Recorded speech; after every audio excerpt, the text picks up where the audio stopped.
Ferrari est-elle l'écurie favorite pour le titre 2025 de F1? Nouvelle voiture, nouveau management, sans oublier l'arrivée de Lewis Hamilton. La Scuderia a fait preuve d'une grande sérénité lors des essais hivernaux à Bahreïn, ce qui n'a pas empêché McLaren de dévoiler des solutions techniques pointues sur sa monoplace qui soulève déjà des questions de légalité. Que penser en revanche de Red Bull qui n'a apporté aucune évolution? Cache-t-elle son jeu? Faut-il se féliciter des bons chronos de l'écurie alpine? Quid des résultats des rookies à l'instar du jeune prodige Kimi Antonelli? Vont-ils pousser à la retraite leurs aînés? Débat. Bonjour à toutes et à tous, vous regardez, on refait la F1. Les fanats du paddock sont de retour pour une nouvelle saison. Merci pour votre fidélité. N'hésitez pas à nous soutenir en vous abonnant à notre chaîne YouTube et likez la vidéo s'il vous plaît, c'est important pour l'algorithme. Je vous rappelle que nous sommes également présents à une version 100% audio sur Apple Podcasts, Spotify et Deezer. On refait la F1, c'est chaque lundi soir après un Grand Prix. Une nouveauté cette année pour la nouvelle saison, ce sera tous les lundis. On sera une émission hebdo, mais pas pour aujourd'hui. Nous souhaitons juste prendre l'antenne pour faire ensemble le bilan des essais hivernaux de Bahreïn. Avec comme chroniqueuse cette semaine, elle porte les couleurs de l'écurie Red Bull. Autant dire qu'elle est presque parfaite. Justine Pélisson, alias DRS Queen. Bonjour Justine. Bonjour à tous. Il est surnommé Semelle de plomb. L'un des rares journalistes français à avoir interviewé Ayrton Senna, fan d'Alpine, Philippe Vandel. Salut Philippe. Salut à tous, salut Olivier. Il va remettre son titre en jeu cette année, notre champion du quiz F1, Guillaume Pommier, fanatique de l'écurie Alpine. Bonjour Guillaume. Bonjour à tous. En duplex, surplombant le balcon de Maranello, tels les petits vieux du Muppet Show, nos tifosi, donc Camillo et Pépone, alias Alain Di Duca et Fabrice Marcella. Bonjour messieurs. Salut Olivier. Vous nous entendez bien en duplex depuis très loin? Ouais, si, va benissimo. Ciao a tutti. En duplex, à notre tifosi, le seul tatoué de nos fanats, mais c'est un cheval cabré, s'il vous plaît. Christophe Degrave. Salut Christophe. Salut à tous, je suis vraiment hyper content d'être là avec vous parce que cette saison va s'annoncer comme étant une saison complètement folle, j'en suis sûr et certain, avec les voitures qui se rapprochent les unes des autres, ça va être un truc de dingue. Christophe de Grave d'Anderside qui nous a réalisé ce magnifique décor et on vous réserve une petite surprise pour la fin de l'émission, soyez au rendez-vous. On salue également notre team principal qui ne reprendra l'émission qu'en Australie, monsieur Eric Bouillet bien sûr, et puis on salue aussi notre polémiste F1 Laurent Pantanage qui a tenu, vous allez voir, vous faire un petit coucou. On lance la vidéo s'il vous plaît. Bonjour les fans de Formule 1, je suis devant l'Apple Store de San Francisco à Union Square. Je sais que c'est pas un on refait le Mac que l'on fait, mais un on refait la F1. Je ne peux pas être avec vous pour cette première édition, ce premier épisode de 2025, mais je voulais juste vous dire que je pensais très très fort à vous tous. Vous êtes entre de bonnes mains avec des fans de la Formule 1, pas tous très honnêtes, hein, mais je les aime quand même, et vous aussi. Vous nous avez manqué pendant ces 2-3 mois, et moi particulièrement, donc j'ai hâte qu'on reprenne les émissions de façon plus périodique et pour commenter les résultats. En attendant, bon débrief des essais de pré-saison. J'ai suivi Lewis Hamilton de près et j'espère qu'il va continuer à nous étonner cette saison. Ciao tout le monde. Il va falloir qu'il s'habille en rouge à partir d'Australie avec la tunique de chez Ferrari. Un salut particulier également aux membres du club On refait la F1. C'est la version premium de notre chaîne YouTube qui est désormais disponible. En vous abonnant, vous soutenez On refait la F1 et ses équipes. Et en contrepartie, il suffit de venir assister par exemple aux émissions ici au Village Baissé à Paris, au cœur de Paris. Pour avoir toutes les infos, c'est tout simplement dans la description de cette vidéo. Vous avez le lien pour vous abonner à la version premium d'On refait la F1. Et puis pour rester du côté des aides et des sponsors, un mot au sujet de notre sponsor. Il s'agit de Winamax, le site de paris en ligne. Winamax offre à tous les nouveaux joueurs 2 bonus de bienvenue exceptionnels pour parier. Pour découvrir vos avantages, rendez-vous en fin d'émission ou encore dans la description de cette vidéo. Je vous rappelle bien sûr que les jeux d'argent sont strictement interdits aux mineurs. Je vous rappelle également que c'est un jeu qui ne permet pas de s'enrichir ou qu'il n'y a pas, et que ce n'est pas une alternative au travail. En tout cas, un grand merci à Winamax de nous soutenir. Place à notre débrief des essais hivernaux qui viennent tout juste de s'achever à Bahreïn. Quelques tendances se dégagent, à commencer par celle Ferrari.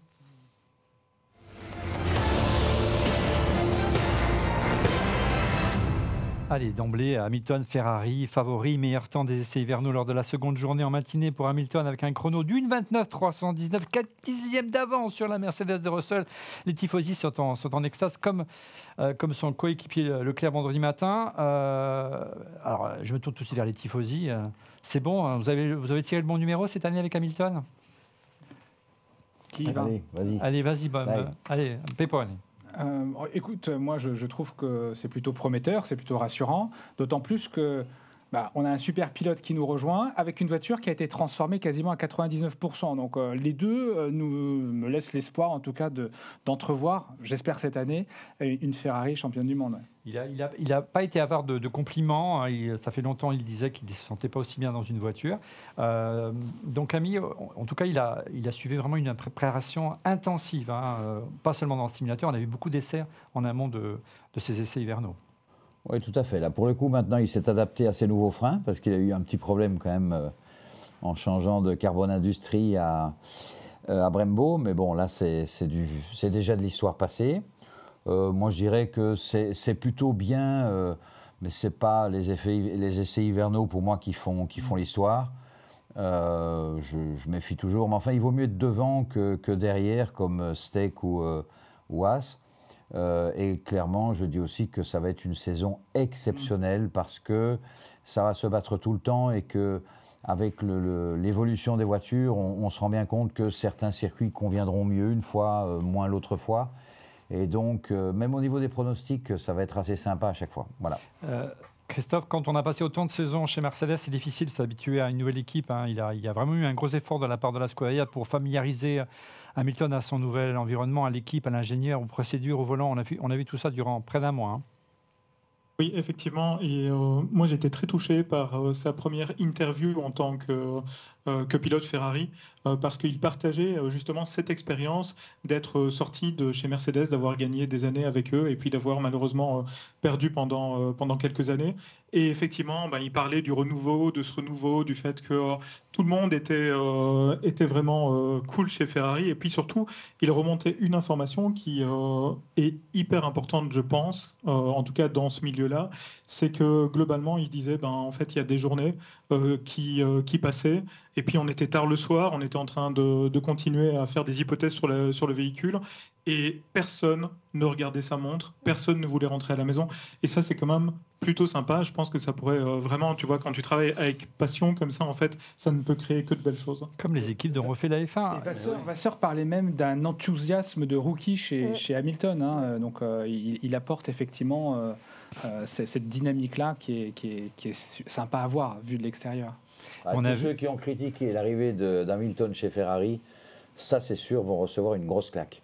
Et donc du coup, comme je connais ça se réveille Guillaume, enfin du côté de Fiorano. Je vais quand même lui proposer de prendre un peu de médicaments ou d'aller consulter un psy pour rester calme parce que ça va être dur pour toi, Guillaume. Très dur, très très dur. Alors c'est une attaque directe pour toi, Guillaume. Mais on a vu en tout cas qu'il essaie de recréer son environnement. On a vu surtout sa confidente et physio Angela Cullen de retour à ses côtés. Alors du coup, je vais donner mon point de vue, mais je vais juste avant répondre à Alain. Je ne vais pas critiquer en fait la venue d'Hamilton chez Ferrari. J'ai plutôt critiqué le départ de Sainz de Ferrari. Je pense qu'il n'avait pas démérité et qu'il méritait de rester dans cette écurie de pointe. Et d'ailleurs, il me semble que les premiers essais hivernaux me donnent plutôt raison parce qu'il a mis la Williams au top du classement. Ceci étant dit, je pense qu'il y a 3 points qui me font penser à un alignement des planètes chez Ferrari cette année. C'est effectivement une très bonne voiture qui, je pense, est l'une des 4 qui va se battre pour la victoire.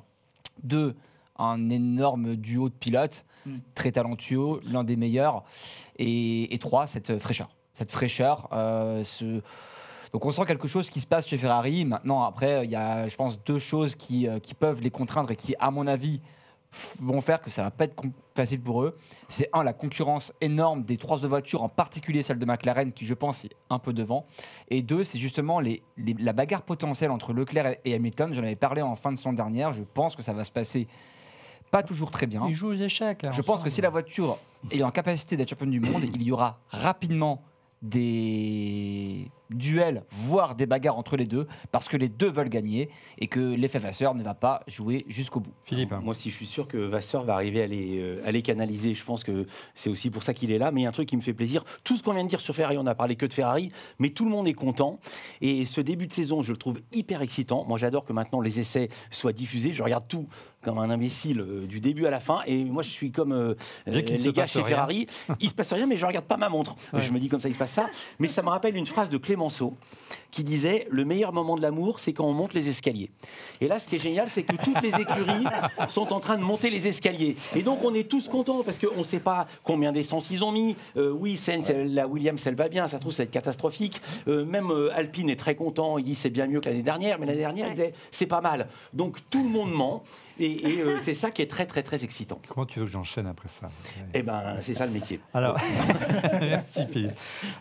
Justine, au-delà de l'arrivée d'Hamilton, elle a été véritablement très médiatisée, on n'a jamais vu ça dans l'histoire de la Formule 1. Petit temps mort, elle n'a jamais autant médiatisé, ce qui fait que son salaire, qui paraissait complètement dingue, est déjà à moitié remboursé, rien qu'en pub et en marketing, ce qui est complètement fou. C'est dingue, l'effet Hamilton. L'effet Hamilton. Est-ce que tu t'ai interrompu. Alors, au-delà de l'effet Hamilton, est-ce que tu penses qu'il devient vraiment le parrain de Ferrari? On parlait de concurrence avec Leclerc. Alors, on a de belles images qui illustrent le parrain. Et en deux mots, le patron maintenant de la Scuderia, ni plus ni moins, Justine. Oui, totalement. Surtout qu'on a vu la dynamique qu'il rajoutait, cette effervescence. Et moi, ce qui m'a marqué, c'était vraiment lors du show, vraiment le show d'ouverture, mais on reviendra dessus. Ouais. Mais c'est qu'il y a carrément énormément de personnes qui sont parties juste après son passage. Et on a vu que le mot à la bouche, vraiment, c'était Hamilton en rouge. Moi, j'ai jamais vu autant sur les fils Instagram, les réseaux sociaux, partout. Et il y a un côté Netflix extraordinaire. Enfin, j'ai jamais vu cette Formule 1 être autant massifiée, médiatisé depuis son arrivée. Donc je pense que c'est un transfert qui rajoute vraiment une nouvelle dynamique. Je suis heureuse parce qu'il y a beaucoup d'enjeux aussi au niveau du tourisme autour de la F1. Donc je pense qu'il y a vraiment des enjeux de massification. À voir le pour et le contre, parce que je pense qu'il y a de plus en plus de public peut-être qui s'y intéresse, mais pas forcément experts. Mais ça va être intéressant de voir les retombées à la fois économiques, médiatiques. Hâte de cette saison. Le tourisme à Spa, il faut aimer le camping sous la pluie. Mais non, juste un mot. Ce que je disais pour donner raison à Justine, Jacques Villeneuve disait si Hamilton quitte la F1, tout le monde va pleurer. Si Verstappen quitte la F1, personne ne va le remarquer. On a prévu une petite citation tout à l'heure. Mais oui, effectivement, c'est très vrai. Est-ce qu'au contraire, vous ne pensez pas que l'arrivée d'Hamilton va libérer Leclerc?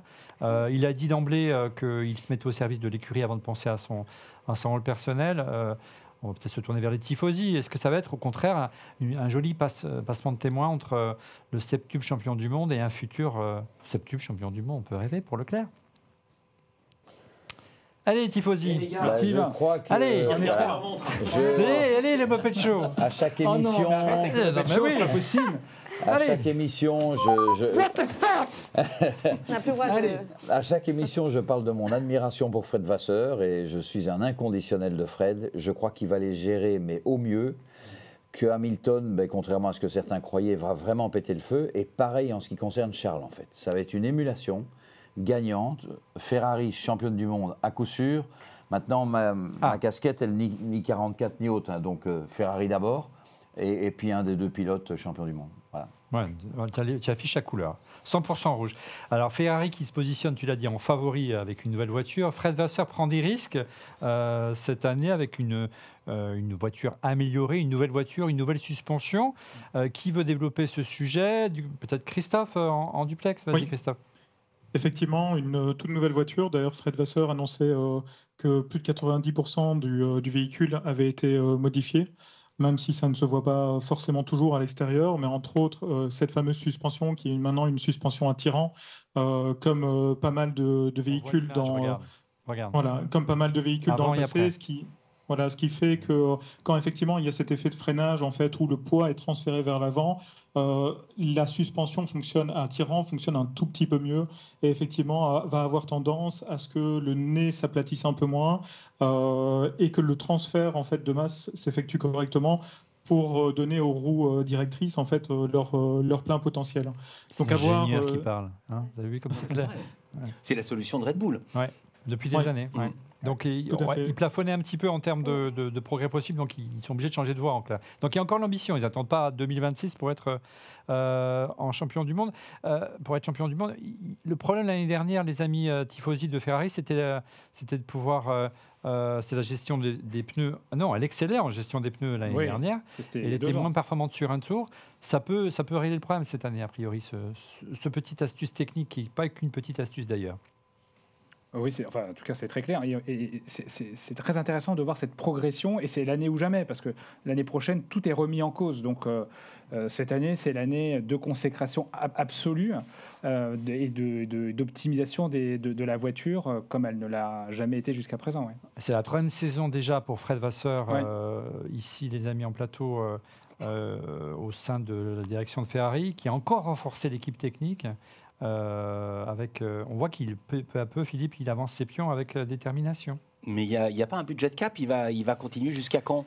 Il avait encore de marge. Il ne va pas engager, ça fait rire Pépone, il ne va pas engager des gars, au bout d'un moment, on ne peut plus les engager. Il y a 2 grandes figures de la F1. Ou alors on prend des stagiaires. Oui. C'est notre spécialité, les stagiaires. Oui. Tu nous parles des nouveaux arrivés qui sont arrivés. Il y a Loïc Serra, le célèbre, qui vient de chez Red Bull, qui a été fauché chez Justine, qui était l'ancien directeur technique châssis de Mercedes, je dis une bêtise, qui arrive chez Ferrari, et puis toujours de chez Mercedes. Il n'y a pas Laurent cette semaine, c'est Jérôme D'Ambrosio, qui était l'adjoint de Toto Wolff, qui devient l'adjoint maintenant, le bras droit de Fred Vasseur. Je me réserve parce qu'on va surtout parler après d'Aston Martin. Oui, pas trop vite. C'est ça, et voilà. Oui. Mais voilà. Donc enfin, il a renforcé son équipe. Mais enfin, ça suffit pas. Parce qu'à chaque fois, chaque équipe se renforce, chaque équipe dit les sensations sont bonnes, et on prend les courses une par une, et à la fin, ils ne sont pas tous champions. Donc attendons de voir. Je vous dis, c'est le début de saison. Non, il n'y a que Verstappen qui n'a pas dit ça. Voilà. Oui, c'est lui qui est champion. On va y parler de Verstappen, parce que c'était plutôt la soupe à la grimace. Il n'est pas très heureux en ce moment. Vous l'aurez compris que Ferrari s'est donné les moyens de se rapprocher du titre constructeur et de ravir à McLaren le titre. L'écurie de Woking n'est pas en reste. Elle a également mis en place une toute nouvelle voiture avec de belles évolutions et le meilleur temps pour Norris dès la première journée des essais. Également, Guillaume, peut-être tu veux dire un petit mot, une nouvelle suspension avant pour la McLaren MCL 39. Oui, je pense que McLaren est la favorite pour cette année. C'est logique, c'était le cas. Ils étaient meilleurs fin 24 et je pense qu'ils seront les meilleurs début 25 devant Ferrari. On entend effectivement dans le paddock critiquer des critiques sur McLaren. Je pense que la F1, c'est toujours jouer avec les limites, en fait. Aller aux limites de la réglementation, et c'est ce que fait McLaren. Mais là, en l'occurrence, pardon, je t'interromps, j'ai pas compris. C'est quoi la limite? Qu'est-ce qu'ils ont fait qui pourrait être interdit? On parlait de la suspension. Non, mais la suspension, il y a la manière dont elle réagit, ils ont changé les points d'accroche. Oui, mais ça, c'est pas interdit. Red Bull s'interroge. Et pointe du doigt une grande flexibilité des ailerons qu'on a eu les années précédentes. Mais ça, l'aileron flexible, là, il y a un vrai problème. Ils ont dépassé la tolérance. Ça, je suis au courant de cette histoire. On va attendre de voir ce que la FIA dit. Mais si la FIA dit que c'est autorisé, ce sera... Voilà, Pierre Waché, qui est donc le patron qui est maintenant de l'ingénierie chez Red Bull, du côté de chez Justine, qui a remplacé, donc... aidez-moi. Adrien Newey, comment oublier Adrien Newey? Il a pointé du doigt la flexibilité, il a pointé du doigt également le nouveau système de suspension qui est quand même un risque, parce que ça perturbe considérablement. Mais en fait, quand tu as d'autres écuries qui commencent à critiquer une écurie, c'est en général que ça sent bon pour cette écurie-là. Et c'est ce qui me fait dire aussi que McLaren sera la meilleure voiture en début de saison. Après, c'est le jeu. On verra en cours de saison si les autorisations sont modifiées. Mais tant que c'est pas interdit, ça fonctionne et tant mieux pour McLaren. C'est quelque chose que j'ai toujours aimé dans la Formule 1. Je suis la F1 depuis que j'ai 10 ou 12 ans et que je suis capable de comprendre un article de journal. C'est tout ce qui n'est pas interdit est autorisé. Et moi, je me souviens de la Tyrrell. Un jour, ils s'étaient rendu compte que personne dans le règlement avait mis le nombre de roues. Et ils sont arrivés avec la Tyrrell à 6 roues. Personne n'avait dit qu'il fallait 4 roues. Maintenant, c'est écrit. Donc, l'année suivante, ils ont réglé le problème. Ce qui est horrible, c'est si on se met à pénaliser les gens qui sont inventifs, c'est plus tout à fait. La Formule 1, c'est pas tout à fait l'âme de la F1. Voilà, ou alors, sinon, on fait du ping-pong. Et encore, même le ping-pong, c'est hyper sérieux, le règlement. En tout cas, une chose est sûre, cette année, McLaren devrait mieux performer en début de saison. C'était la difficulté qu'ils avaient les saisons précédentes. Là, ils devraient commencer d'emblée. Et Olivier, il y a un truc aussi que moi j'ai repéré aussi ce mois-ci, c'est que Norris a presque lui-même enfiler le costume de favori, en disant « je suis favori, on doit gagner ». Et ça, c'est un changement de mentalité par rapport à l'année dernière. On avait critiqué ici le fait qu'il était un peu en retrait par rapport à Verstappen, même par rapport à Piastri parfois. Il n'osait pas se mettre en avant. Et on a un peu... on s'est interrogé sur sa capacité à vraiment aller chercher en fait les victoires et être champion. Et je pense qu'il a travaillé sur sa personnalité. Je suis très partagé là-dessus. Et on aura nos risques, moi, je pense. Parce que moi, je suis pas ingénieur, mais mon métier, c'est les médias. Et j'ai l'impression qu'il a beaucoup fait de training pour les interviews. Mais est-ce que ça va se voir? Est-ce qu'en course, il va se frotter les roues quand il va être contre Verstappen? On va en parler de à voir. Alors, et puis, il n'y a pas de raison qu'il ne soit pas en concurrence avec son coéquipier. Enfin, je vois pourquoi Piastri lui laisserait le leadership sur les courses. Quoi. On a vu qu'il ne l'a pas laissé faire lors de la saison précédente. En tout cas, j'ai eu notre ami team principal, Eric Bouilly, au téléphone tout à l'heure, qui me dit « Insiste bien sur les performances de McLaren, ils en ont sous la pédale encore. » Pour lui, c'est l'écurie favorite cette année, sans surprise.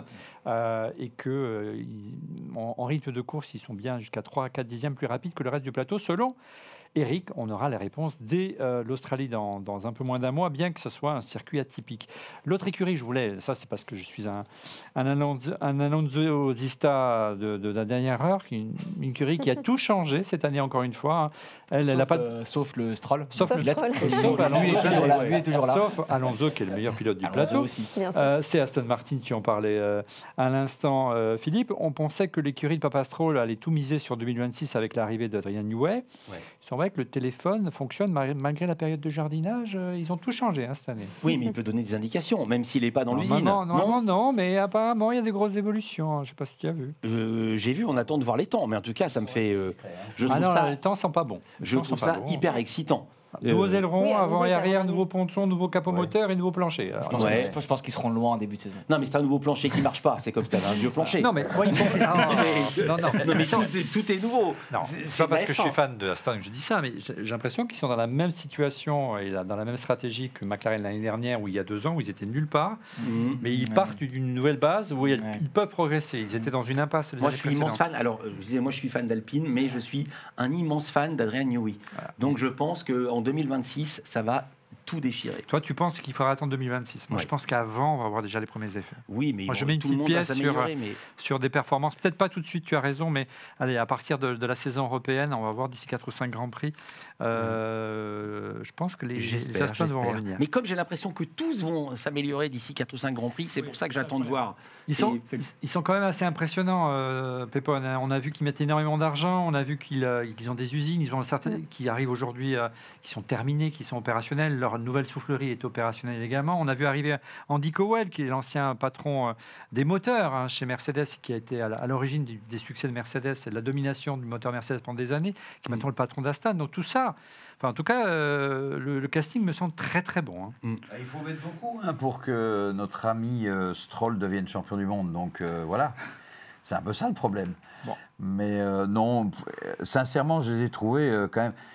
Quand on est trop discret comme ça, il y a un souci. Donc, je dirais, pour moi, je verrais à l'arrière, il y a Steak, As peut-être, à voir, et Aston, à mon avis, ça ne va pas être mieux que l'année dernière. Je suis un peu sur cette ligne. Il reste une bouche peut-être aussi un petit peu, mais on va voir. Allez, on ne va pas revenir sur Alonso parce que je crois qu'il ne fait pas débat et puis que je ne veux pas en faire une demi-heure sur Aston Martin. Mais alors, j'adore Alonso. Heureusement qu'il est là. Voilà, et il est là pour booster les gars en plus. Tu as vu qu'il a été pas mal critiqué quand même pendant cette intersaison. Il y a eu quelques citations à son égard en disant il y a un temps pour arriver et un temps pour partir. Alonso, tu es un grand pilote, un vrai compétiteur, mais maintenant fais place, dégage, laisse ta place à quelqu'un d'autre. C'est Tom Coronel qui est un pilote de rallye inconnu. C'est vraiment une phrase de... Non, mais c'est-à-dire critiquer des pilotes à l'intersaison, c'est comme critiquer un acteur pendant qu'il est sous sa douche. Enfin, vraiment. Moi, je veux pas prêter. Moi, j'aime la F1. Moi, je préfère que ce soit toi qui le dises. Mais, voilà. Mais comment on peut critiquer Alonso sur sa motivation? Je trouve que c'est quand même incroyable. On oublie que Tom Coronel, de mémoire, c'est quand même le fils d'un futur expected champion de Formule 1. Donc il a besoin de place pour son fils, c'est ça? Ouais, et puis c'est un Hollandais aussi, si vous voyez ce que je veux dire. Voilà, donc merci, bon. Allez, on a beaucoup parlé d'Alonso, d'Hamilton en préambule de cette émission. Parlons de celui qui remplace chez Ferrari, Carlos Sainz, ton chouchou. Le pilote espagnol a signé le meilleur temps lors de la seconde journée. d'essai sur la modeste Williams. On a vu que son coéquipier, lors de la dernière journée, a signé le 2e ou le 3e temps également. Est-ce que c'est de l'info, c'est de l'intox? Williams is back, Guillaume? En fait, je suis partagé sur cette news. Oui, effectivement, j'aime bien Carlos Sainz. Je trouve que c'est un bon pilote qui a toujours brillé dans les écuries où il est passé. Et il méritait de rester chez Ferrari, à mon sens, sur un plan sportif. Je vais mettre côté Renault, marketing. Il n'a pas beaucoup brillé. Hein.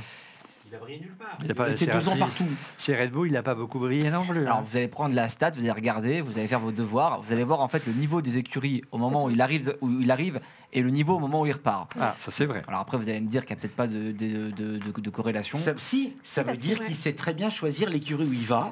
Il dit, eux, ils sont prometteurs, j'y vais. Les mecs l'engagent et ils disent tiens, il est décevant et ils le virent. C'est pour ça qu'il reste que 2 ans, sinon il serait resté. Non, mais il aide des écuries à s'améliorer aussi, parce que là, ce qu'il venait de dire, c'est qu'il était satisfait de la voiture, mais qu'il allait prendre une demi-saison à s'y adapter. Mais vraiment, l'équipe a dit que grâce à lui, à ses retours, ils avaient pu travailler sur l'équilibre de la voiture. Et donc, je pense que c'est malgré tout un bon pilote. Je pense qu'il a du potentiel. Et moi, j'ai hâte de le voir évoluer cette année. Et c'est un peu ma surprise. Enfin, je sais pas. Moi, je te rejoins, Guillaume, sur ça. Moi-même, je l'ai défendu quand il était chez Ferrari. Et effectivement, moi, je l'aurais bien vu également rester. Un grand nombre de reprises, quand même, il était devant Leclerc. Tu aurais défendu le prince Charles s'il était chez Ferrari. Je défends tous les pilotes. Non, que des gens qui auraient 24 Ferrari au départ. Et voilà, ce serait parfait. C'est un bon coéquipier, je pense. Moi, si Charles s'en va, c'est un renégat, quoi. Je soutiens Ferrari. Voilà. Alors moi, pourquoi j'ai dit que c'était un peu une nouvelle bonne et mauvaise. Donc, je suis content pour lui individuellement, mais je suis pas hyper content parce que du coup, c'est quand même de la même catégorie que Alpine. Ouais. Et autant on va en parler après. Je suis plutôt content des chronos d'Alpine parce que je pense qu'on va clairement jouer la 5e place. Maintenant, si Williams est devant aussi, alors vous y croyez à ces chronos canons? Est-ce que c'est un coup de com'? On sait que c'est important pour les sponsors. En fait, c'est les essais. Alors, encore une fois, on ne sait pas effectivement, et c'est ce que disait Philippe. On ne sait pas du tout les conditions, l'essence. Effectivement, pour reprendre ce que disait Alain, il va quand même mieux être devant que derrière, quoi. Tu vois, il y a un signe qui ne trompe pas, je t'interromps 50 secondes, c'est que la saison précédente, aux essais de pré-saison, la saison précédente, ils étaient nulle part. Voilà, moi honnêtement, l'année dernière, au même moment, Alpine était déjà loin derrière et on savait très bien qu'on allait galérer en début de saison. Là, c'est plutôt prometteur. Alpine, Gasly a toujours été dans le top 5, top 8, quoi. Donc c'est plutôt bien et je pense qu'on est... Alors bien sûr, malheureusement, je pense que le Big Four va être encore un peu trop loin. On sait jamais, mais disons que l'objectif d'Alpine, c'est la 5e place. Voilà, ça c'est l'objectif minimum. Et selon les grands prix, si jamais il y a un peu de grabuge devant, eh ben, on va essayer de jouer le top 5. On va y parler d'Alpine. On va revenir à Alpine. Oui, on a un chapitre pour Alpine. Mais pour terminer avec Williams, quand même, le nombre de tours qu'ils ont fait, 0 ennui, ça tourne tout seul, ça c'est quand même un bon signe. J'ai eu l'impression que personne n'a eu de gros ennuis, ou je me trompe. À part un peu Racing Bull, un peu Steak à un moment donné, qui a eu quelques soucis, je ne vais pas dire de bêtises.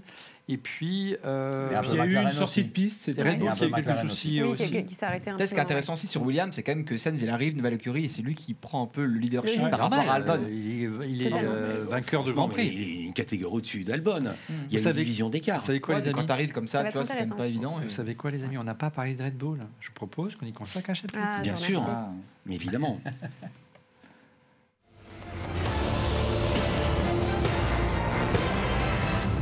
Red Bull n'aurait pas un peu caché son jeu? Peu d'évolution cette année chez Red Bull. C'est étonnant. Hein. L'écurie, est-ce qu'elle blufferait cette année? Oui.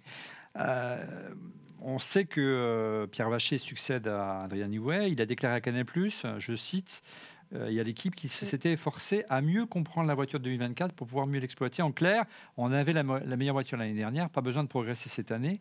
La fenêtre d'exploitation était tellement étroite l'année dernière que c'était très compliqué d'exploiter, donc ils étaient obligés de dégrader les performances. C'était en gros la complainte de Pérez à ce sujet. Moi, j'y crois pas. À mon avis, il nous prépare deux, trois missiles, Justine, Philippe. Non, mais alors déjà Pérez il était jamais content, rien que son scooter il en voulait pas, donc la voiture ça lui plaisait pas, il était pas content. C'est pas à la base, c'est vrai que la voiture était bonne, puis après il comparait ses temps avec ceux de Verstappen, il disait j'ai un problème, enfin la voiture a un problème, donc c'était ça le souci je pense. Mais c'est vrai qu'on a eu beaucoup de critiques sur le fait que la RB21 elle est très très similaire à la voiture précédente. On parle beaucoup d'optimisation aérodynamique et thermique, mais c'est vrai qu'il y avait ces vrais problèmes d'équilibre et de marge de manœuvre pour les pilotes. Max a quand même soulevé que c'était beaucoup mieux, mais il a aussi dit que c'était pas possible de faire pire que l'année dernière. Donc curieuse de voir, mais en effet la stratégie c'était vraiment cette stratégie très minimaliste en termes d'investissement, en termes de retravail de la voiture. La voiture était quand même bonne l'année dernière, donc j'ai confiance à cette saison. Mais voilà, la RB21 est quand même bon. pas vachement amélioré, quoi. Et pour répondre à des questions, est-ce qu'ils cachent leur jeu? Red Bull cache tout le temps son jeu. Ils arrivent le vendredi, ils sont nulle part. Le samedi, ils sont en Q1, ils sont moyens. En Q2, on dit tiens, ils passent. Sauf évidemment Perez qui est derrière, qui va au bar. Et après, il fait la pole. Et après, il sort un tour de nulle part et il fait la pole. Voilà. Donc, qui cachent leur jeu là maintenant, c'est de bonne guerre. Dans l'interview qu'il a donnée à l'équipe et à Canal, il expliquait effectivement, Pierre Vacher, encore une fois, le directeur technique de Red Bull, il expliquait qu'il n'y avait que Verstappen qui était capable d'exploiter cette fenêtre d'exploitation. Ça va être peut-être un peu plus difficile également cette année pour Liam Neeson. On verra le nouveau titulaire de Red Bull. Et puis moi, je ne serais pas étonné, Guillaume, qu'en début de saison, ou Christophe, qu'on n'a pas beaucoup entendu en duplex, qu'en début de saison, on sorte vraiment l'armada, que les nouveautés arrivent à ce moment-là. Hein, on ne se dévoile pas trop, Christophe. Non, j'adore la nouvelle livrée de Red Bull. Je ne sais pas pour toi, mais qui n'a strictement presque rien changé à la voiture. Mais en dehors de ça, effectivement, de l'extérieur, au niveau aérodynamique, on ne voit pas énormément de différence. Et donc, a priori, les experts parlent de beaucoup de changements à l'intérieur du véhicule. Maintenant, je trouve, tu vois, aujourd'hui encore, Russell a fait mieux que Verstappen. Maintenant, je sais, c'est des essais, ça veut rien dire, blabla. Je suis bien au courant de ça, mais malgré tout, j'ai pas l'impression en fait qu'aujourd'hui Red Bull survole, tu vois. Donc, sans vouloir faire du mal à Justine, j'ai quand même l'impression qu'ils vont peut-être pas être si bon de ça en début de saison. Effectivement, Max va sans doute relever le niveau. J'ai confiance aussi en Liam Lawson. Franchement, je pense que c'est peut-être potentiellement un futur champion également, en fait, parce que les essais, c'est quand même pas si simple que ça, en fait, quand on rentre dans une voiture pour la première fois. Et le gars, en fait, il survole, donc c'est vraiment cool. Oui, il y a toujours un effet surprise Red Bull, comme l'a bien expliqué Philippe à l'instant. Justine, je ne sais pas si on veut te faire du mal, mais parlons un peu du sujet qui fâche. Oui. Max, il a plus fait parler de lui par ses déclarations suite à la cérémonie à Londres du 75e anniversaire du championnat. C'était l'occasion de dévoiler les livrets des écuries en 2025. Max a été pas mal sifflé, ce qui l'a profondément agacé. Est-ce que cela t'a étonné? Tu voulais qu'on en parle non ce seulement soir. Il y a Max qui a été sifflé, il y a aussi Christian Horner qui a été sifflé. La FIA a dit que c'était vraiment, que c'était ridicule. C'est vrai que moi j'ai trouvé le comportement du public qui était déplacé, manque de respect. En plus c'est un quadruple champion du monde, j'ai pas compris l'intérêt. Max, il a été taquiné pendant toute la soirée par le présentateur qui trouvait ça rigolo de relever son comportement parce que c'est quelqu'un d'atypique, qui est pas à l'aise médiatiquement, qui joue pas forcément le jeu, donc évidemment il n'est pas expressif par rapport aux autres pilotes qui ont peut-être une image de marque mieux travaillée et meilleure. Et là, Max a donc avoué qu'en effet, il fallait qu'il travaille cette image de marque parce qu'il est mal aimé. C'est un excellent pilote, mais en effet, si jamais il disparaissait demain de la F1, serait-il regretté? J'en suis pas sûre, parce que malheureusement, il n'est pas apprécié. Donc, étonné, non, mais déçu. J'étais déçue de cet accueil londonien, j'étais déçue parce que c'est pas sportif. Et c'est là où je me dis, est-ce que la F1 s'est tellement massifiée que du coup, on a peut-être un public qui est moins sportif, qui a peut-être moins ses valeurs athlétiques que nous, on partage. Donc, ouais. Totalement d'accord avec ce que tu dis. Moi, j'aime la F1 parce que les fans de F1 aiment tous les pilotes. C'est ça. Et quand on se met à ne pas aimer un pilote, c'est plus la F1. Et deuxièmement, il faut jamais oublier que quand on siffle quelqu'un, c'est pas le public qui siffle. C'est attends, je vais aller au bout de ma phrase. Quand il y a 1000 personnes dans une pièce, il y en a 10 qui sifflent, on entend les sifflets. Pour 10 on n'entend pas. Les 990 qui ne sifflent pas, on ne les entend pas. Quand vous sifflez au Stade de France, il suffit de 1000 personnes pour faire une bronca. Donc on n'entend pas les autres. Mais je suis d'accord avec ce que dit Justine, ça donne une image absolument déplorable de la F1. Et puis pour le coup aussi, je trouve qu'il y avait plus déplacé comme comportement parce que lors de la cérémonie, beaucoup de personnes en ont rigolé et puis c'est passé sur les réseaux sociaux. Mais voir Lewis Hamilton en fait et Leclerc jouer aux échecs alors qu'il y avait la présentation de toutes les écuries, etc. Je trouve ça un petit peu déplacé malgré tout en fait. Tu vois, c'est un petit peu comme si quelqu'un était en train de taper ses SMS, tes messages pendant ton émission, tu vois. Olivier, je pense que tu ne le prendrais pas forcément très bien et c'est un peu pareil. Pourtant, ce sont les pilotes que je soutiens, mais j'ai trouvé ça un peu déplacé. Du coup, effectivement, Max en prend toujours plein la tête parce que effectivement, il est pas bon publiquement et c'est pas un bon communicant. On le sait. Après, l'événement était un petit peu ennuyeux quand même. Hein. Enfin, franchement, 2 heures à tenir, il se passait pas grand-chose. Tous les événements sont ennuyeux. Ah ouais, non, mais c'était l'Eurovision quasiment. Des voitures, donc, honnêtement, juste une livrée de voitures qui sont quasiment identiques à l'année précédente. Non mais franchement, ça, c'était rigolo. Non mais c'est tout le temps ennuyeux. On s'ennuie. Le Ballon d'Or c'est chiant, les Césars c'est chiant. C'est pour ça que je regarde tout est chiant. Il y a que les courses qui sont intéressantes. Regardez, on refait la F1 ce soir. Exactement. On sait que Max demeure. Attends, excuse-moi. Oui. J'ai un SMS à passer. Non, je déconne. Max demeure assez froid avec la presse de manière générale et cassant dans ses déclarations. Est-ce qu'il ne devrait pas, Guillaume, un petit peu changer sa manière de communiquer, se montrer plus chaleureux? On le sait. Eric nous le dit à longueur d'émission, lui qui le connaît bien dans l'intimité, ça m'a été presque sur le babysitter de ses enfants. Il est d'une gentillesse extrême, ce garçon, mais dès qu'il a son casque, qu'il met sa tunique Red Bull, c'est un tueur. Moi, je pense qu'il ne doit pas changer. Je pense qu'on a besoin de personnalité en Formule 1, que lui s'en est une avec la sienne et qu'il doit la garder et ne surtout pas chercher à s'adapter au public. Je pense qu'il y a 2 effets, tu vois. Il y a un effet, en fait, que les gens n'aiment pas forcément les serial winners. Ceux qui commencent à gagner et tuer, entre guillemets, le sport. Au sens compétition, les gens n'aiment pas. Schumacher a été un peu mal aimé quand il a gagné. Alors Hamilton peut-être un peu moins, je sais pas. Là, c'est Verstappen. C'est une idole aujourd'hui, c'est incroyable. Oui, non mais en fait, c'est pour ça qu'il n'était pas aimé Schumacher. Il n'était pas aimé parce qu'on ne laissait pas son coéquipier chez Ferrari le battre. Oui, c'est ça qui était gênant. Oui. Si ça avait été la guerre, non mais si ça avait été Max, c'est pas la même chose, par exemple. Mais bien sûr que non.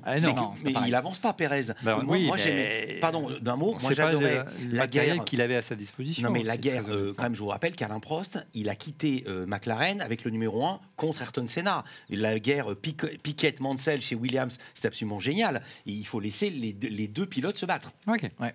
Voilà, donc je pense que c'est un premier effet. C'est vraiment les gens n'aiment pas trop. Et ça, c'est comme ça dans tous les sports. Hein. C'est pas que la Formule 1. C'est donc il y a ce premier effet. Le deuxième effet, et je le dis souvent ici, il y a des pilotes en fait qui ont la carte et d'autres qui l'ont moins. Voilà, c'est comme ça. Et Verstappen, c'est un mec qui a pas forcément la carte, qui l'a pas forcément sur ce plateau à part Justine. Oui, moi j'adore. Moi aussi je l'aime bien. Moi je l'aime beaucoup. Non, mais je veux dire, il y a des pilotes qui attirent plus de sympathie. Que d'autres. Moi, je suis souvent Ocon, par exemple, qui n'est pas toujours forcément trop soutenu ici. On va dire le grand public, même plutôt les fans de F1, préfèrent certains pilotes à d'autres en moyenne. En fait, tu es beaucoup les pilotes qui ne sont pas sympathiques, c'est ça? J'ai pas dit ça, j'ai dit qu'ils ne suscitent pas la même empathie, c'est différent. Mais alors, Novak Djokovic, on a retrouvé la citation dont tu parlais tout à l'heure, Philippe, bravo la régie. Regardez la citation de Jacques Villeneuve, la citation exacte. Retirer Hamilton de la F1, les gens s'en préoccupent. Enlever Verstappen de la F1, tout le monde s'en fiche. Jacques Villeneuve. Non, mais vraiment, enfin, je veux dire, sur quoi est-ce basé? C'est quand même quelqu'un qui est extraordinaire. Je pense qu'il y a un peu de vérité, c'est-à-dire qu'Hamilton a tellement soigné son image aussi. Il dit pas, Jacques dit pas, voilà ce que je pense. Oui, il dit les gens s'en fichent, ce qui n'est pas la même chose. Je pense qu'il y a un peu de vérité il a dans marqué quand même la F1. Il la provoque, hein, c'est le style de Il a un style de pilotage qui est quand même unique, donc je pense qu'il a quand même marqué par sa technique et par son talent. Il n'y a pas de débat. Je te dis qu'il doit soigner sa com. En tout cas, il y a une bonne nouvelle dans tout ce qu'on vient de dire là. C'est que le premier Grand Prix, le premier virage, t'as intérêt à avoir des guts si tu vas aller te frotter à Verstappen. Ouais, sauf que cette année, les amis, t'as fait le malin le jour de la cérémonie. Tu vas voir, tu vas faire un petit cadeau. Tiens, vas-y, passe. Rendez-vous au premier virage. Ouais. Sauf que cette année, les amis, Max va devoir un petit peu changer de comportement en piste, qu'il a quand même quelques points en moins sur son permis. Combien il a? Il est à 4 points du Grand Prix de suspension. Il a récupéré 2 points en Autriche, c'est-à-dire en mi-juillet. Donc il ne pourra pas jouer comme il le faisait les années précédentes. Allez. Maintenant, les gars, moi je voudrais quand même défendre un peu Max. On l'a tous fait. Voilà, oui, non, mais un petit peu et autrement, parce qu'il y a mon gros ami Jos Verstappen auquel je pense tout le temps. Ton meilleur ami. Quand on a eu un père comme ça doit être extrêmement compliqué à vivre, je le dis. Franchement, Jos est quelqu'un de très peu recommandable. Et quand on a eu un père comme ça, c'est pas simple. Les choses ne sont pas simples.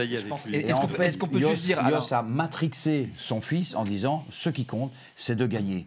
Tu mets un coup de roue, un coup de n'importe quoi, c'est pas un souci, tu dois gagner. Hein. Le jour où il a abandonné son fils sur une station essence parce que simplement il a fait à 14 ans une petite bêtise dans une course de karting et qu'il a laissé seul dans la station essence, ben ça montre qui est Jos Verstappen.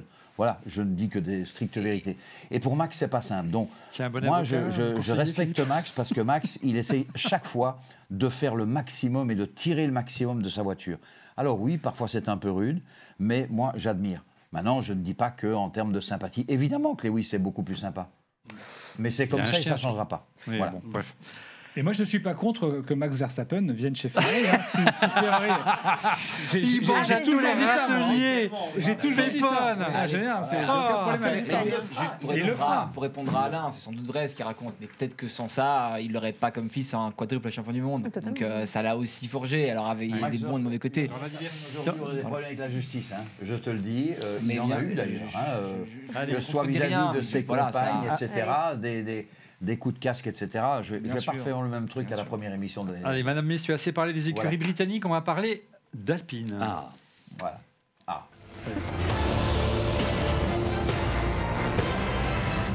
La surprise Alpine. Comment jugez-vous la prestation d'Alpine durant ces essais hivernaux, alors que la voiture semble inchangée par rapport à l'année dernière, même châssis, elle surfe sur les bons résultats de l'année dernière. Est-ce que ça va être suffisant selon toi? Bon, déjà, j'ai ramené le drapeau français pour afficher mon soutien. Disons qu'au début, tu l'as mis à l'envers, donc c'était croyais que tu soutenais Max Verstappen. On a les images. C'est vrai. On a les images. On t'a sauvé. Tu reviens de loin. Je peux te dire merci à l'équipe. En tout cas, j'affiche mon soutien à notre écurie française et on espère qu'il y aura des meilleurs résultats qu'en 2024. Tu dis une surprise, pas tant que ça, parce que tu l'as dit après. On surfe en fait sur la bonne fin de saison. On est dans la continuité. Alpine, fin de saison, on a eu un bon coup de bol. Au Brésil. Ouais, mais c'était mieux, tu vois, c'était mieux. Ouais, c'était mieux. Au moins, ils étaient là, ils étaient pas à la ramasse. Ils étaient 14e, là, ils se retrouvent quand même sur le podium. Ouais, on était, alors, même au-delà de ce double podium, en vrai, on était quand même devenu la 5e force, tu vois. On était même passé devant Aston en fin de saison dernière. Donc, la logique voudrait que peut-être on recommence en étant à peu près à la même position, 5e. Donc, je pense que c'est pas une si grande surprise que ça. C'est le premier point. Deuxième point, on a quand même Gasly qui prend de l'expérience avec Alpine. Donc, c'est quand même sa 3e saison maintenant avec l'écurie. Il est bien positionné. Il est le leader incontestable de l'écurie maintenant que Ocon est parti. Et c'est lui qui pousse l'écurie. On a en 3e point, on va dire, une stabilité maintenant au niveau du management avec Flavio Briatore qui est arrivé pour faire un peu le ménage quand il fallait le faire. Donc, et motiver les gens. Pour motiver les gens. Donc en fait, pour conclure, avant de laisser mes amis aussi donner leur avis, moi je suis assez confiant. Je pense qu'Alpine sera meilleur qu'en 2024. Je pense qu'on joue clairement à la 5e place avec des opportunités d'aller un peu plus haut si les équipes, si les top teams en fait se plantent. Briatore a fait un coup de management absolument génial avec donc pour les gens qui n'ont pas suivi. Donc il y a Gasly et puis le second pilote c'est Doohan, c'est ça, le fils du gars de la moto. Mike Doohan. Et voilà, champion du monde. Mais il y a Colapinto qui est dans l'ombre. Qui attend son heure, qui risque d'arriver. Mais vous connaissez l'histoire de Colapinto avec l'Amérique du Sud. C'est que c'est le plus grand accapareur de sponsors d'Amérique du Sud. Et si on les met dehors, les 30 ou les 40 ou les 50 millions qui étaient mis sur Sergio Pérez, qui maintenant fait des courses de bouquetin, eh bien, c'est Colapinto qui va les récupérer. Et donc, c'est un bon apport d'argent frais pour Alpine. Alors, 6e lors du premier jour, 9e lors de la seconde journée d'essai, c'est les résultats de Gasly. Longtemps premier lors de la dernière journée. Et 5e aujourd'hui. Longtemps premier avant d'être, durant la dernière heure, perdre la première place, il a fini 5e. Il a plutôt bien performé, mais bizarrement, il s'est montré plutôt pessimiste lors des différentes interviews. Il disait, moi, je vise juste le top 10, point barre. Plus conservateur, je pense que... on le sent un petit peu... Parce qu'il disait conscient quand même que ce n'est pas cette année, que ce sera plutôt l'année prochaine avec le moteur à l'arrivée du moteur Mercedes. Il y a eu des belles évolutions et que c'était un climat et un contexte qui était très sain. Après, c'est vrai qu'il a été plutôt en disant on va viser le top 10. Mais je dirais plutôt, oui, neutre. Mais c'est smart, c'est un mec intelligent, Gasly, il peut pas dire différemment. Regarde, t'as déjà 4 équipes qui sont en fait placées entre la première place et la 8e place. Mais qu'est-ce qu'il joue, lui? Le top 10. Et comme ça, excuse-moi, il y a 10 équipes. On est forcément dans le top 10. Non, je veux dire, le top 10 des pilotes. Ah, pardon. En fait, en gros, t'as. Ouais, non. Il est ultra ambitieux. Mais non, mais je veux dire, en fait, bien sûr, tu préfères en fait ne pas trop décevoir et générer de la frustration. Évidemment que tu vas jouer le top 10 et les points. T'as le Big Four devant, ils sont devant, en fait. Donc, c'est vrai, c'est pas vrai, parce que ces essais, je le redis encore, c'est aussi une grande entreprise de communication. Et dans les interviews, il faut dire que tout est bien, la voiture est saine. Il était quand même très prudent. Oui, mais parce que je pense, chat échaudé craint l'eau froide et qu'ils ont pris de tels coups sur la calebasse l'an dernier avec Ocon qui se dit je vais plus refaire la même erreur de com. On parle pas de la livrée de l'Alpine si on en parle ou pas? Elle est jolie. Non. Ça Moi, va. le bleu d'Alpine me rappelle le bleu de Prost Grand Prix Ouais. à la fin des années 90. Ouais, C'est quelque pas au chose bleu que qui j'aime, m'a fait plaisir. c'est le rose, moi, que Le j'aime rose. beaucoup, ouais. Le rose, Mais il c'est est pour les très dominant. premières. C'est pour les Non, c'est premières. le sponsor. L'euro, c'est le sponsor. Si le ça sponsor est rose, il est Je rose. vois de loin, on me souffle dans l'oreillette que Pépone est donc a mis pouf de rire. Quel est le problème? Non, mais bon, on parlait de Prost Grand Prix, c'était peut-être pas. Ouais, mais, c'était pas une bonne référence. Il y a juste un truc, Guillaume, que tu as oublié. Enfin, moi, je suis tout à fait d'accord avec Philippe qui a rajouté Colapinto, qui est un pilote que j'aime beaucoup, Moi aussi, et vraiment un pilote en devenir. Il a un peu dérapé dans les 2 derniers Grands Prix, mais quand on voit ses 3 premiers Grands Prix, Oui. c'est pour moi le meilleur rookie qu'il y avait l'année dernière. Point 1. Point 2, tu oublies juste encore un truc, mais je sais que tu es d'accord avec moi, c'est l'arrivée d'Oliver Hawks, le team principal. Depuis qu'il est là, il a mis de l'ordre, il a mis de la cohésion, et les résultats progressivement arrivent. On voit qu'ils font moins de fautes en Grand Prix, à tout niveau. Donc voilà.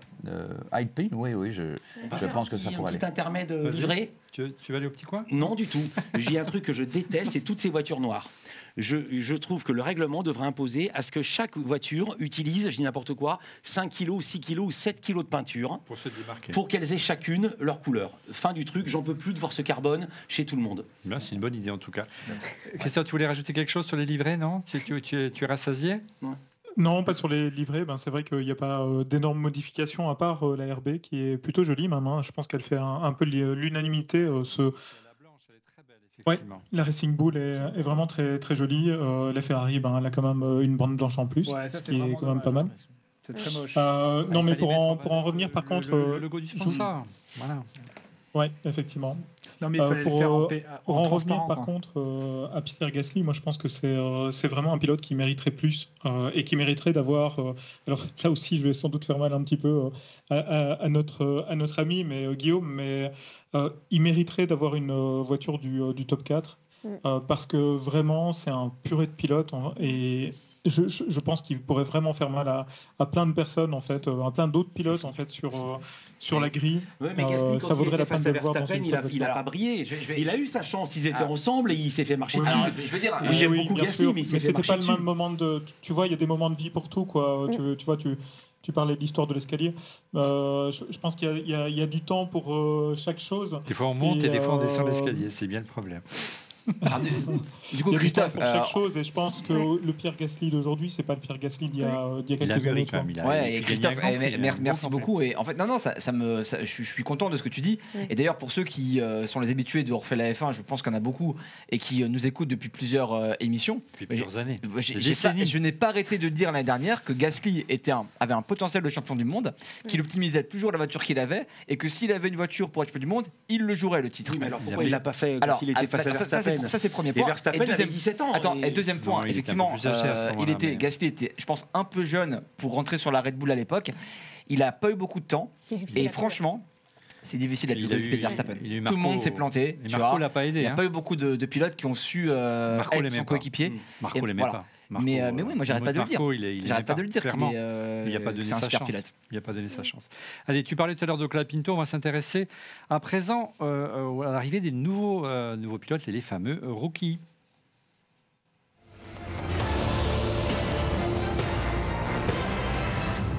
Très vite, les fans du paddock, on va faire un petit tour d'horizon des rookies. On commence par Kimi Antonelli, le rookie italien remplaçant de Lewis Hamilton, qui a signé quasiment un sans faute durant ses essais hivernaux. Qui veut dire un mot sur Kimi Antonelli En tout cas, l'épisode de la sortie de piste de Monza est oublié. Hein. Je trouve qu'ils sont tous hyper impressionnants, les rookies. C'est plus des rookies comme avant. C'est plus des mecs qui découvrent le monde. C'est plus des Pierre Gasly. C'est les gars, ils arrivent. Non, mais vraiment, on disait Pierre, il est en devenir, faut qu'il progresse. Là, les mecs, ils arrivent, ils sont quasiment déjà tous au niveau.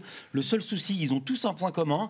Ils sont tous coiffés n'importe comment. Ils ont tous des cheveux comme des dessous de bras. Ouais, c'est pas- vraiment le truc qui m'a frappé sur les rookies. Ils enlèvent le casque et tu Des sais qu'on cheveux c'est la comme première des- saison. Non, non, mais vraiment. Je On n'ai dirait pas les ce Justin genre. Bieber, Hein on dirait les Justin Bieber Ouais. de la F1. Mais tellement. Alors, sont- il Ouais. y a Isaac Hadjar qui n'a pas tari d'éloge Oui. sur l'arrivée de son concurrent en disant qu'il est vraiment un step au-dessus. Parlons justement d'Isaac Hadjar. C'est un Français, c'est aussi un pur talent. Ouais, bah, on va suivre ça avec intérêt. Il a plutôt bien. Ouais, il a battu son coéquipier. Ouais, hein. il a plutôt Je bien m'adapte. performé. En tout cas, il était dans le rythme. On va voir en fait le niveau aussi de la Racing Bull. mais c'est plutôt prometteur. C'est un bon pilote. Il était presque champion de F2 l'année dernière. Donc on est déjà très content d'avoir un 3e pilote en Formule 1 français. Je pense que c'est la première bonne nouvelle de la saison. Moi, je la mets largement devant l'arrivée d'Hamilton chez Ferrari, mais parce que je suis français, voilà, donc je défends ça. C'est une première bonne nouvelle, et puis j'espère qu'il va pouvoir faire bonne figure, se battre, pourquoi pas, pour des points régulièrement, et puis pourquoi pas rentrer dans la Red Bull dans quelques années, non? Ouais, on verra. Guillaume, on peut être français et apprécier Ferrari, hein, ça change rien. Moi, je suis très content qu'il y ait un 3e pilote français qui arrive. Hein, il n'y a pas de lien. J'ai dit que c'était la meilleure nouvelle. Il n'y a pas de lien entre les deux. Mais moi, là où je suis impressionné, c'est de voir effectivement. Je reviens sur Kimi, quand tu le vois, c'est un ado, quoi. Tu te dis, mais. Et puis, il est plutôt introverti, il est timide, même quand. Et donc, quand on le voit dans une Formule 1, on voit qu'il se transcende, c'est plus du tout la même personne, et il arrive à faire des perfs de dingue. Moi, je suis très, très impressionné par ces jeunes qui arrivent en Formule 1. Eric, il y a quelques mois dans cette émission, avait insisté sur les performances d'Hamilton lorsqu'il est arrivé la première année chez McLaren. Tout le monde était étonné qu'un rookie soit aussi fort que quasiment Alonso, qui était à l'époque champion du monde, est déjà très très bon, croyez-moi. Bref, et on oublie souvent de dire que à l'époque McLaren avait énormément fait tourner Hamilton en essai privé, est-ce qu'on n'avait pas su, à Jerez notamment, et donc il était arrivé, il était blindé il connaissait parfaitement la voiture, voire même plus qu'Alonso, parce qu'Alonso arrivait de chez Renault. Il semblerait que, d'après ce que disent la presse spécialisée, Kimi a plus tourné que du temps d'Hamilton il y a une quinzaine, une vingtaine d'années. C'est-à-dire qu'ils ont payé, ça a coûté une fortune, mais en tout cas le garçon il est super talentueux, il sera prêt dès la première année. C'est peut-être ça qui a changé aussi, Philippe, c'est que les gars aujourd'hui ils arrivent, ils ont déjà plein de roulage, peut-être plus que ce qu'avaient les rookies il y a 15-20 ans, quoi. Plus le simulateur, qui n'existait pas il y a 15-20 ans. Un mot sur les 2 derniers rookies. Gabriel Bartoletto, qui est la nouveauté cette année, un Brésilien de retour, un pilote brésilien de retour chez Kick Sauber. Il a fait un petit peu mieux, voire beaucoup mieux que Hülkenberg, qui est quand même une référence. Mais c'est vrai que la voiture est tellement à des années-lumière qu'on ne peut pas trop savoir où ils en sont.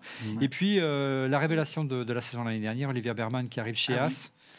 Et Ocon apparemment ne tarit pas d'éloge sur son nouveau coéquipier. Pareil, c'est un peu de com, je pense. Alors Haas était vraiment en difficulté mercredi et jeudi, et c'était un peu mieux aujourd'hui. Ocon a fait rentrer la Haas dans le top 10, donc on va voir. Et je pense que pour Biermann et Bortoletto, le problème, ça va aussi peut-être être le niveau de la voiture. On sent que pour l'instant, ils sont un peu en retrait, donc on verra s'ils peuvent jouer quand même au moins les figurants et au mieux les quelques premiers rôles dans la saison. Allez, assez parlé du présent, on va aller un petit peu dans le passé grâce au quiz F1.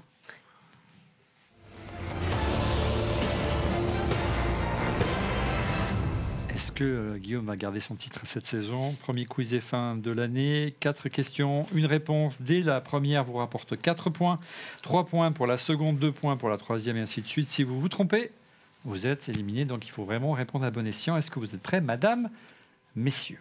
Évidemment. Oui.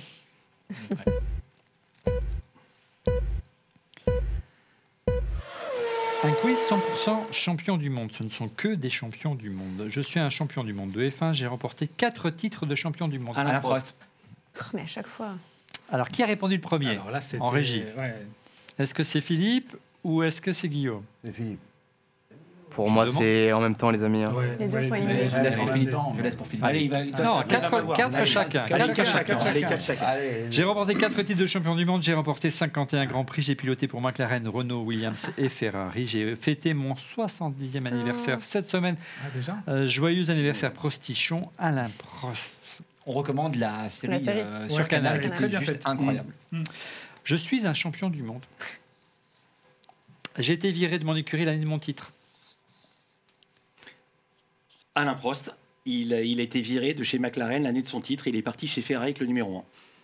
C'était pas un piège? Oui, l'année suivante, il était. Il a pas. Non, c'était un piège, mais c'est donc pas Alain Prost. Ouais, attends. Non, je suis le fils d'un double champion du monde de F1. Je suis le fils d'un double champion. Damonil. Mais non, mais tu as perdu. Ah, je peux plus parler. Mais non. Mais c'est lui. Damon. Mais c'est lui. J'ai remporté 20 pole positions et 22 victoires. J'ai remporté mon Le titre fils sur de Williams. Graham-Hill. Le film de Graham, Damon Hill. Donc, pas de points pour le reste de l'équipe. Donc, toujours 4-4 entre Guillaume et Philippe. Je suis à nouveau un champion du monde lors des essais hivernaux en 2009. Je crée la surprise en alignant tous les meilleurs temps. Button. Jason Button. Cette même année, je suis titré pour une écurie qui n'a existé qu'une seule saison, Brune Grand Prix. C'était génial. Cette année-là, mon équipe domine grâce au fameux double diffuseur et j'ai terminé ma carrière chez McLaren. Le bellâtre Jenson Button. J'ai vu des images de lui en endurance cet après-midi. Il court pour Chevrolet. Ouais. Et sur le tour de chauffe, les deux sont rentrés dedans. Ils ont pété les deux caisses. Ouais, il suivait la safety car. Bah, il y en a un qui a freiné, il a sorti les deux. Il y en a un qui a avancé. Il a détruit l'avant, l'autre a détruit son arrière. Salut Jenson. À nous, une question de champion du monde. Je suis un champion du monde. J'ai remporté, attention, 19 victoires consécutives la même saison. Verstappen. Oui, c'est vrai. J'ai remporté en tout 63 victoires. Non, 19 victoires, oui, c'est ça. Malheureusement, j'ai remporté 4 titres de ceux 4 années d'affilée. Et je serai papa cette année. Ah oui, il est beau cette photo, l'ami. Ça va peut-être l'adoucir. Ouais, son image. Ça va peut-être peu réchauffer. Voilà. Le gamin, il faut qu'il se prépare à avoir des torgnoles si le grand-père arrive. Non, ça va aller. Je pense que la maman va bien le défendre. On en est où à la régie? 12 points pour le grand Guillaume. Oh là là. Non, mais il est comme Et Max, 4 si points. tu la concurrence, c'est plus drôle. 12 à 4. Franchement, c'est pas perdu, Philippe. C'est pas juste que tu ne m'aies pas laissé avoir d'ammonium.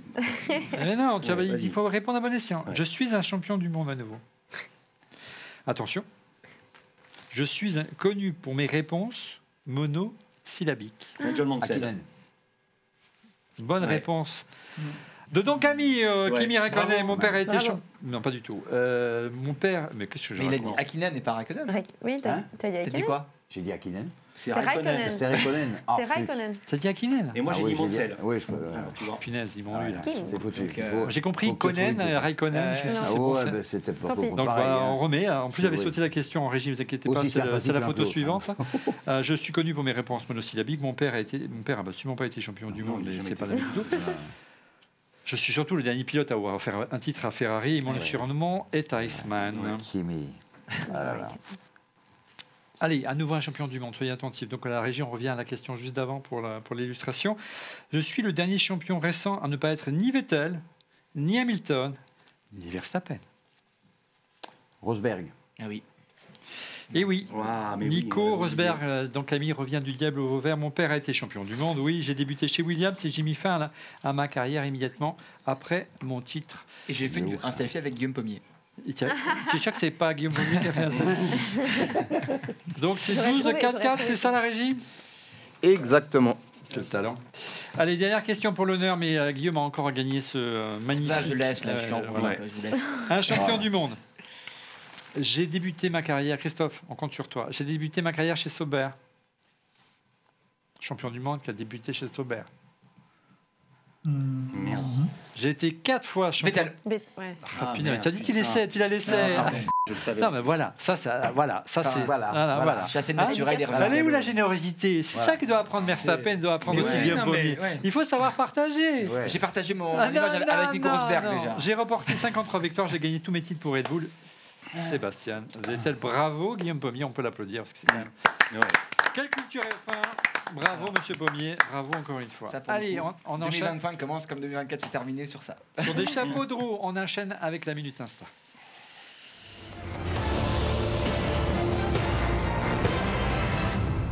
Je propose qu'on commence en préambule par écouter une petite symphonie mécanique. Écoutez.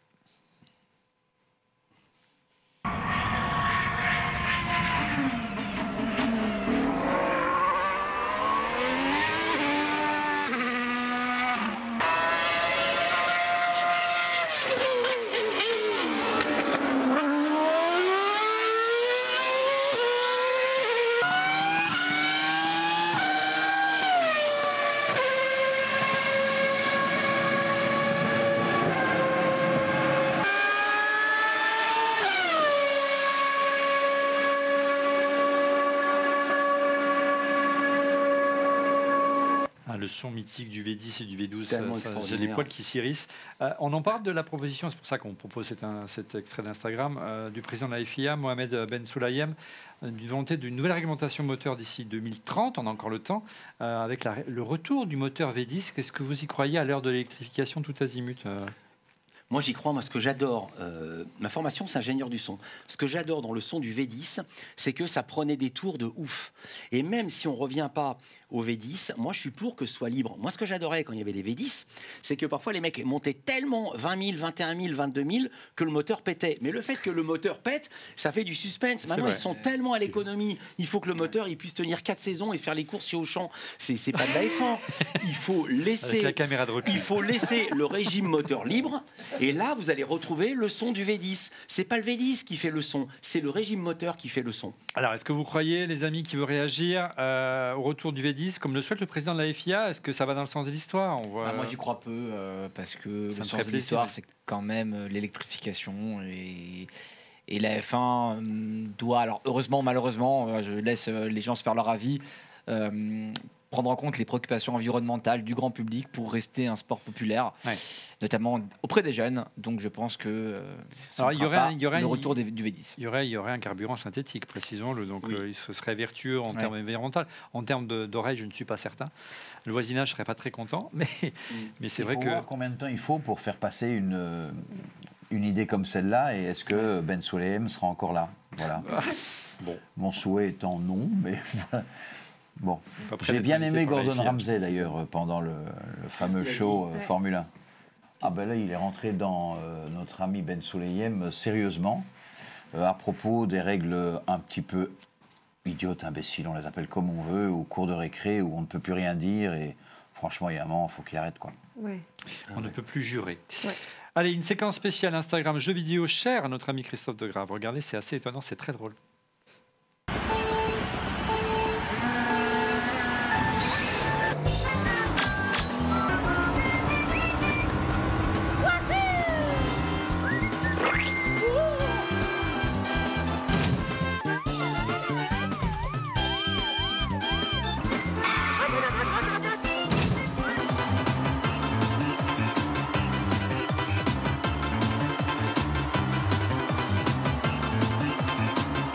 C'est pas une mauvaise idée pour niveler un peu les performances entre les écuries, de mettre pour envoyer des petites bombes de l'huile sur la piste, ce serait ou de mettre Sergio Pérez dans ton équipe pour pas gagner le titre. Tu gagnes pas le titre constructeur. Non, c'est pas gentil. Ou tu balances un petit Latifi comme ça. Ah, j'avais oublié lui. Latifi grand. Stroll, on a encore Stroll. Il revient vraiment. Il revient très fort. On n'a pas parlé de Stroll, d'habitude on aime bien. Il était malade lors du dernier jour, il n'a pas pu finir les essais. C'est Alonso qui a terminé pour lui, c'est terrible. En tout cas, une chose est sûre, c'est que les essais de Bahreïn ont été très scrutés par tous les... Oui, pardon Christophe, tu parlais, excuse-moi. Non, je dis pourquoi pas, en fait, effectivement, un Grand Prix ou la F1, en fait, sponsorisé par Nintendo, parce que fut un temps, c'était quand même Sega qui sponsorisait, entre autres, les trophées, etc., avec Ayrton. Et puis Williams donc, aussi, pourquoi pas. Williams, quand l'année du titre de Williams de Prost, le sponsor c'est Sega. 93. C'est plus fort que toi. Les essais, vous les avez vus à Bahreïn, sont scrutés par tous les médias et les écuries, ce qui n'a pas empêché McLaren de tenter de garder ses secrets malgré tout. Regardez.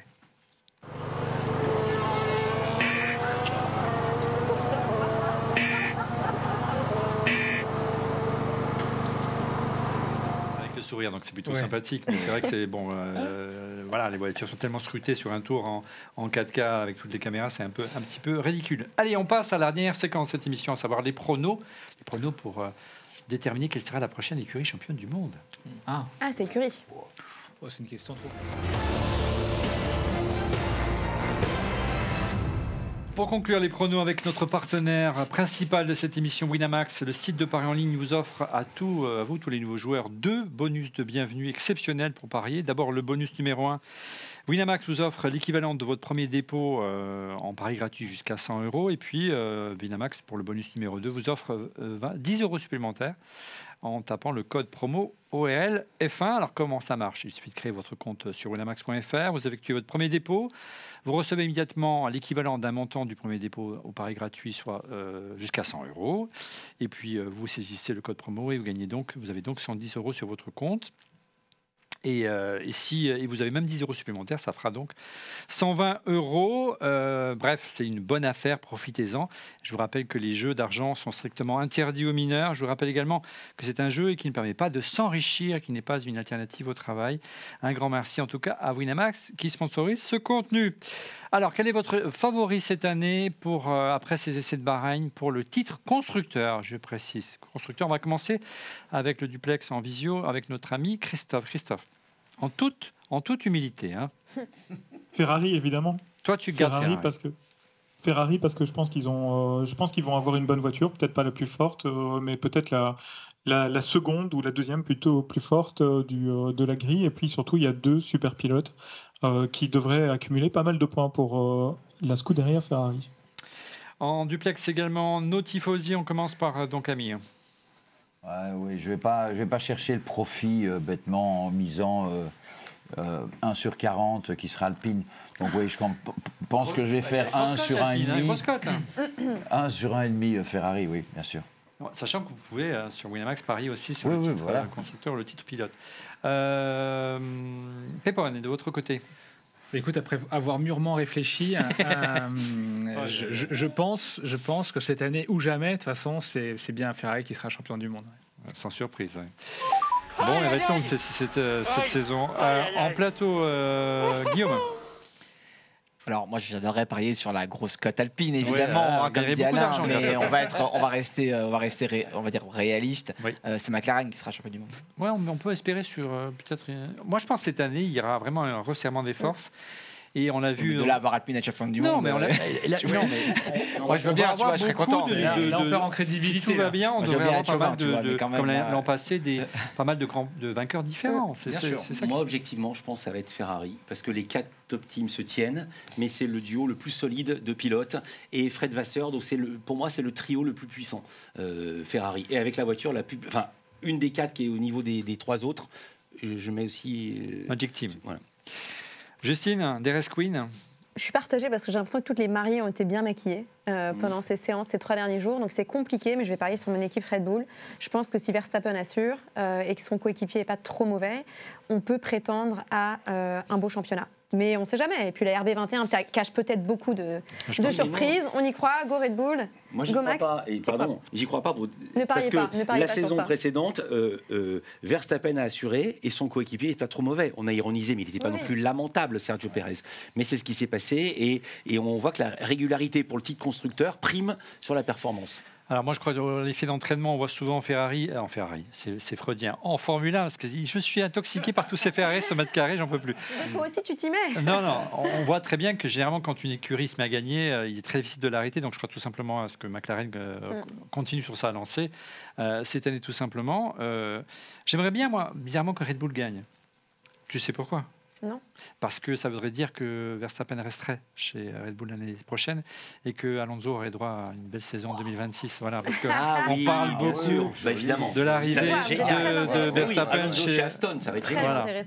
Voilà. Et puis moi, je crois, vous allez voir, je mets une petite pièce sur Alonso. Au moins un Grand Prix cette année, en fin de saison, lorsque la voiture a retrouvé ses couleurs. On y croit.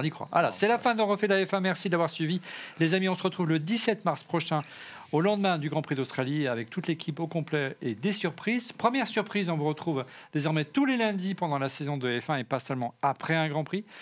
Seconde surprise, on sera à l'occasion d'une nouvelle formule, un nouveau décor. Nous serons posés sur une pit lane. Regardez, on a hâte de vous retrouver.